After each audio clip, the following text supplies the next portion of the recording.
The following opinions are solely those of BoatTest.com and its test captain. Hi, Captain Steve for BoatTest.com, and today we're going to take a new Monte Carlo 65 motor yacht from Fort Lauderdale out into the Atlantic to do a full performance test.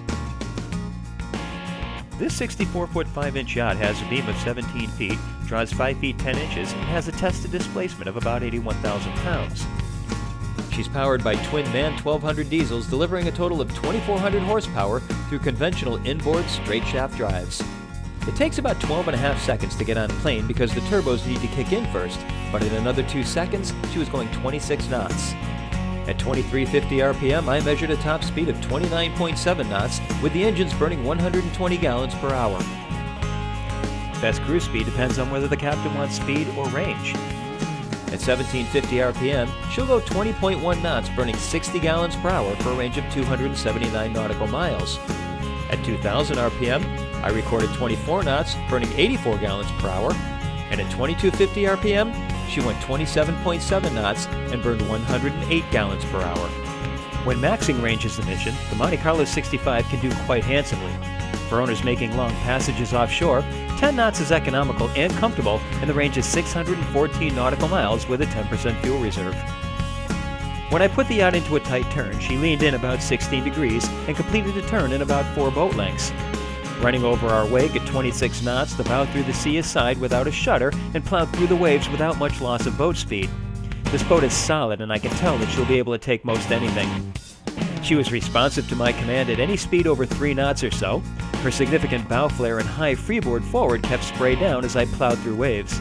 Seated at the helm on the flying bridge, I had a good view of the bow, but not too much of the stern. This is a real captain's control station, not an afterthought stuck on a large sunning deck. All of the screens, gauges, and controls on the lower helm are duplicated at the upper helm. When standing, I could easily reach the throttles. I like the hardtop because of the shade, and whether standing or sitting, I felt that I was enclosed by the bulwarks of a substantial flying bridge meant to be used in all but the worst conditions.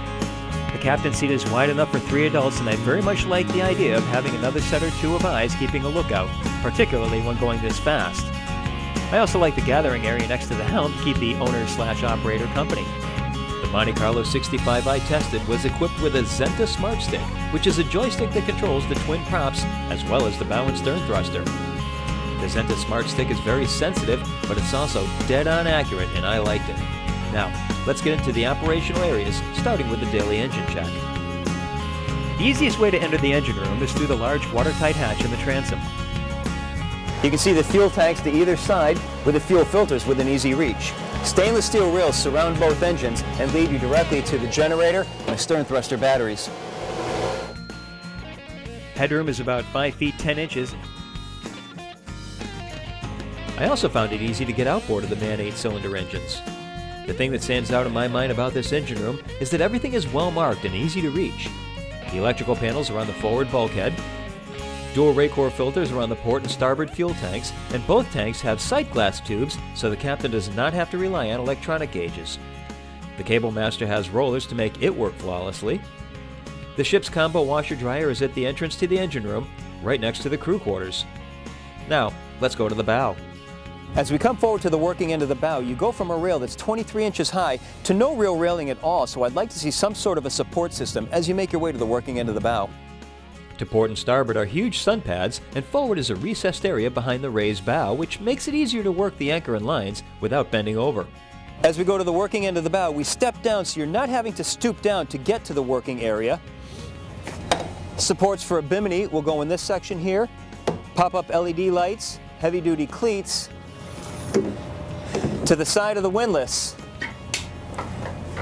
remote controls and a washdown. Storage is over to the left. The Monte Carlo 65 has open bow chocks with heavy rollers, and the anti-chafe strips are just outside. No worry about the lines making a right angle as they go out through the chocks because you've got cleats on the side of the bow as well. The anchor runs through the stem, and it's handled with a robust windlass with a foot control. Now let's go to the stern. The full-beam swim platform comes out 5 feet 6 inches from the transom, and the hydraulic feature is standard, so it can be lowered to add a pair of PWCs or a tender, or even create the much-enjoyed teak beach.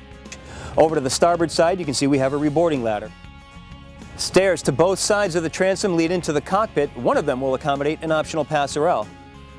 At both quarters, there are huge chocks with 3 rollers that can handle mooring lines from 2 directions at once. There's a large warping winch on each side with a foot actuator and large bollard. Forward is a compartment for lines and fenders. Well, that's my full test and performance review of the Monte Carlo Yacht 65. For BoatTest.com, I'm Captain Steve. We'll see you on the water.